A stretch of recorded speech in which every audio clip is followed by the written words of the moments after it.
Jadi mohon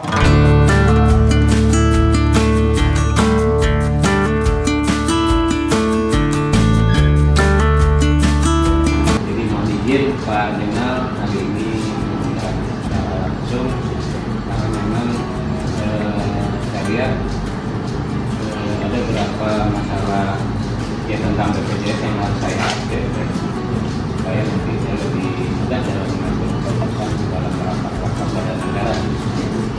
Memang untuk tahun 2025 ini kemarin kita kurang salur dari provinsi, bahkan kita yang harus geser itu bayarin dari anggaran DPRD.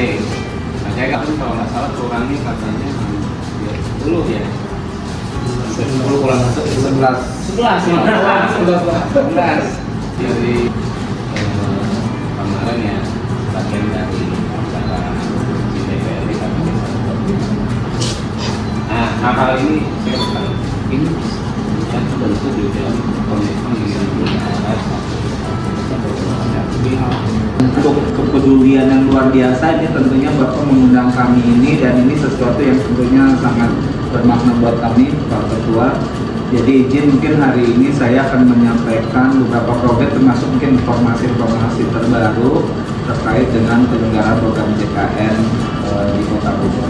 Bogor yang sejauh ini sangat rasanya kalau saya di Bogor ini Pak betul udah 2 tahun gitu ya, luar biasa dukungannya baik itu dari pemerintah termasuk juga Bapak dari legislatif gitu ya, semuanya sangat mendukung sehingga memang sejauh ini Bogor termasuk salah satu wilayah yang kalau kita bicara Provinsi Jawa Barat capaian kinerja terkait pelaksanaan JKN termasuk yang paling tinggi gitu Pak, termasuk salah satunya kalau bicara iuran alhamdulillah Pak. Tadi Bapak singgung meskipun mungkin secara kebijakan provinsi saat ini belum sepenuhnya berpihak gitu ya kepada pemerintah kabupaten kota, sehingga 2024 aja ada 8,4 miliar yang kurang salur, tapi karena komitmen yang luar biasa di pemerintah kota nih, Bogor ini salah satu dari kantor cabang, 14 kantor cabang yang tidak punya utang gitu, Pemkotnya gitu, tidak punya piutang terkait JKN ini gitu ya. Kalau kantor cabang lain ketika provinsi wilayah kabupaten lain ketika provinsi bilang uangnya belum ada ya udah gitu nunggu. Nah di sini kita alhamdulillah disupport dengan luar biasa dari pemerintah kota sehingga ditarangin dulu gitu Pak oleh pemerintah kota, sehingga memang artinya secara kewajiban pemerintah kota betul-betul komit memenuhi itu seperti itu. Sehingga tentunya ini juga dalam konteks pelayanan kita juga menjadi lebih tenang gitu ya, kita juga lebih terstruktur karena memang ya uang ini sebetulnya balik lagi nanti kepada pelayanan. 2025 ini kita di 98% kita sebetulnya udah tercapai gitu. Jadi UHC alhamdulillah udah tercapai. Jadi kalau Bapak tadi bilang kita bagaimana mempertahankan UHC ini, alhamdulillah secara cakupan kita masih terjaga di atas 98%. Namun memang kalau secara keaktifan, Pak mungkin kita bisa lihat di yang sebelah kanannya ini, kami juga bagi itu di atasnya berdasarkan kecamatan ya. Nah kita saat ini memang keaktifan kita di 79,85%. Keaktifan itu artinya dari peserta yang terdaftar tadi ada yang posisinya tidak aktif karena tidak bayar iuran. Gitu. Nah tidak bayar iuran atau dinonaktifkan. Ini nanti setelah ini saya akan sampaikan datanya. Memang yang paling banyak itu adalah terkait dengan akibat nonaktif karena tidak membayar iuran. Nah ini sebetulnya tidak terkendala kalau bicara iuran Pemda gitu. Nah, memang ada kondisi di mana PBIJK yang masyarakat miskin didapat oleh pemerintah pusat oleh Kementerian kan ada memang yang sudah dinonaktifkan. Nah ini yang menjadi PR kita sejauh ini untuk segera bisa mengaktifkan kembali, baik mendorong mereka itu secara mandiri maupun juga menyesuaikan dengan segmen yang seharusnya.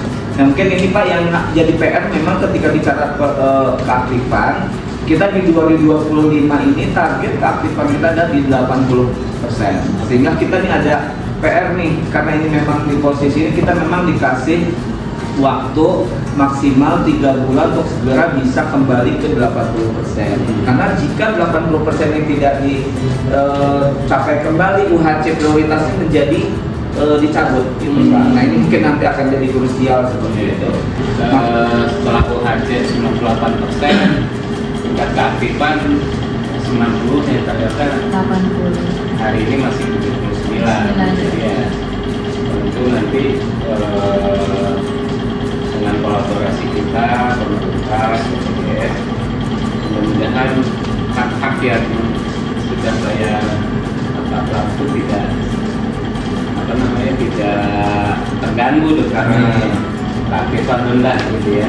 Mengenai keaktifan PBIJK itu apakah memang ada kan banyak turunnya ya? Iya, itu. Itu penyebab utamanya apa sih sebenarnya Pak? Apakah karena memang ada updating via reguler dari BPJS sehingga yang harusnya menerima Pak? IJK ini Pak memang ada beberapa faktor, nanti Pak Hasan bisa menambahkan ya.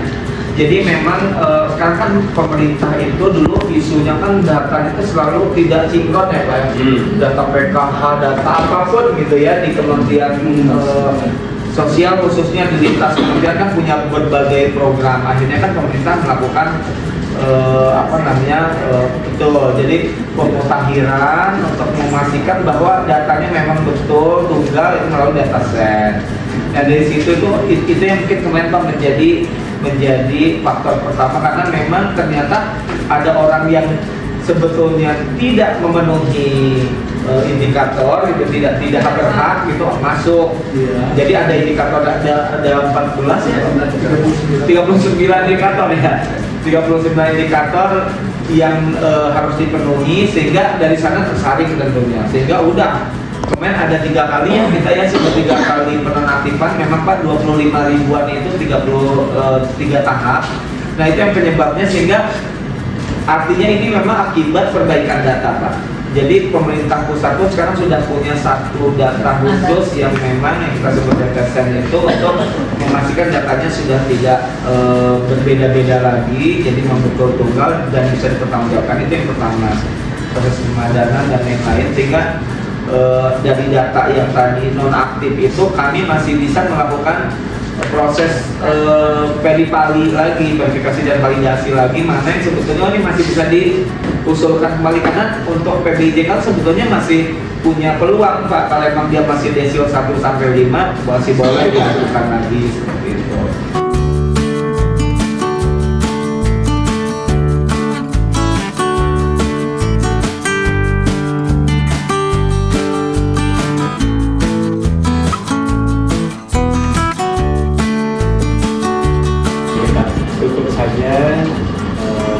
Diskusi hari ini masalah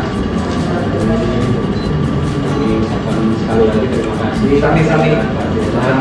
atas edukasinya 2 tahun ini Alhamdulillah. dari dimana Sumedang Di Pekanbaru ya di saya dari Sumedang lancar ya. Tentu saja bulan ini sebelumnya. Assalamualaikum warahmatullahi wabarakatuh.